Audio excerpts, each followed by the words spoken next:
মূলত আগরতলা শহরে বিভিন্ন রাজপথে কিছু কিছু ব্যবসায়ী রাস্তা দখল করে ব্যবসা করার ফলে যেমন যানজট তৈরি হয়, পাশাপাশি দুর্ঘটনা হয় অনেক সময়। এদিকে লক্ষ্য রেখে আমরা আগরতলা শহরের প্রতিটি বাজার এলাকায়, বিশেষ করে যেখানে রাস্তার ধারে যারা ব্যবসা করছেন, বিভিন্ন জাতি জনজাতি বাঙালি যারাই করছেন, তাদেরকে আমরা নোটিশ করেছি যে রাস্তার ধারে বাজার বসানো যাবে না। নির্দিষ্ট স্থানে যে বাজারগুলি আছে সেগুলিতে যারা ট্যাক্স দিয়ে ব্যবসা করেন তাদেরকে দেখতে হবে আমাদের। আমরা মূলত বিশেষ করে আজকে অভয়নগর বাজারে একটা সমস্যা ছিল, নেতাজি ক্লাব প্রাঙ্গণ থেকে অভয়নগর রাস্তার দুধারে দেখা যায় প্রায় রাস্তা দখল করে কিছু সংখ্যক ব্যবসায়ী ব্যবসা করছিলেন। এলাকার লোকেরও অসুবিধা হচ্ছিলো এবং যানজট তৈরি হচ্ছিলো। এবং আগরতলা পৌর নিগম সরকারেরও আমাদের একটা নির্দিষ্ট চিন্তাভাবনা যে শহরে বাজারের বাইরে কোথাও অস্থায়ীভাবে বাজার করতে দেওয়া হবে না, পরিবর্তন হবে। সেক্ষেত্রে আজকে আমরা একটা আলোচনা সভা ডেকেছি, অভয়নগর বাজার সমিতি আহ্বান করেছেন। সেখানে আমাদের রাজ্য সরকারের দুজন মন্ত্রী বিকাশ দেববর্মা এবং কৃষিপতি দেববর্মা উপস্থিত ছিলেন, বিধায়ক রঞ্জিত দেববর্মা উপস্থিত ছিলেন, এবং আমাদের যে corporator MAC member Hilal Debnath, তিনি মণ্ডল সভাপতি, এবং আমাদের যিনি পাপিয়া দত্ত, যিনি এলাকার অভিভাবক, এবং আমাদের কর্পোরেটর শান্তনু সাহা, প্রদীপ চন্দ্র সহ ব্যবসায়ী সমিতির বিভিন্ন নেতৃত্বরা উপস্থিত ছিলেন এবং এলাকার সুধীজনেরা ছিলেন যারা বাজার কিনে চিন্তা ভাবনা করেন।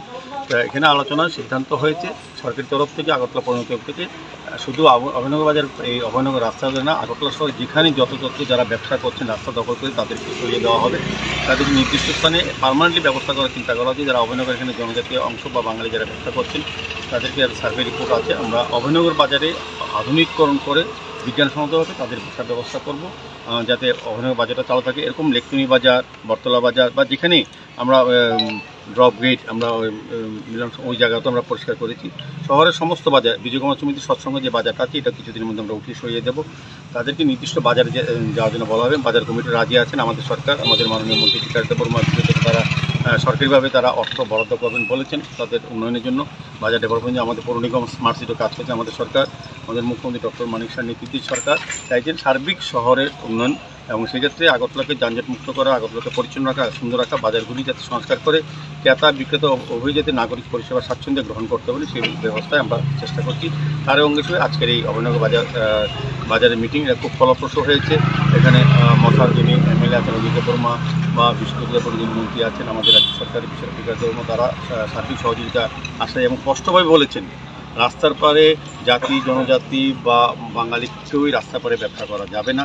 শহরকে স্মার্ট সিটি আমরা উন্নত করেছি, শহরকে সুন্দর করার জন্য যে ব্যবস্থা সরকার নেবে পৌর নিগম তারা সমর্থন করেছেন এবং তারা আবেদন রেখেছেন রাস্তার পারে যাতে বাজার অচিরে তোলা যায়। শুধু ডনবস্কো স্কুল, অক্সিলিয়ারি স্কুলের সামনে যে বাজারগুলি আছে সেগুলিকে আমরা নিয়ন্ত্রণ করে একটা জায়গায় নেব। রাস্তার ধারে কোনো বাজারই করা যাবে না। এখানে যারা উৎসাহিত করার চেষ্টা করছেন তাদের বিরুদ্ধে সরকারিভাবে আইনগত ব্যবস্থা গ্রহণ করা হবে। অভয়নগর ব্রিজ আস্তবল ব্রিজের সঙ্গে একটা এমন একটা বাজার কমপ্লিট হয়েছে, ওটা নিয়ে কোনটা যার যার জায়গা যেখানে নির্দিষ্ট জায়গা আছে সেখানে যেতে হবে। ট্রাইবেল বাজার যে ট্রাইবেলটা যাবে বাজার করতে, এখানে বাজার ব্যবসা করবে।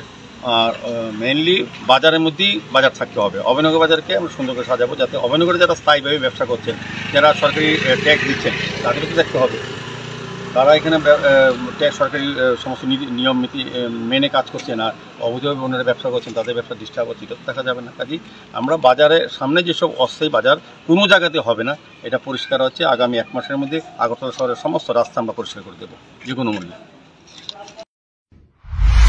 মশলা হাতে নয় চামচে তুলুন। লংতরাই গুঁড়ো মশলার প্রতিটি 250 গ্রাম প্যাকেটের সাথে 1টি চামচ ফ্রি।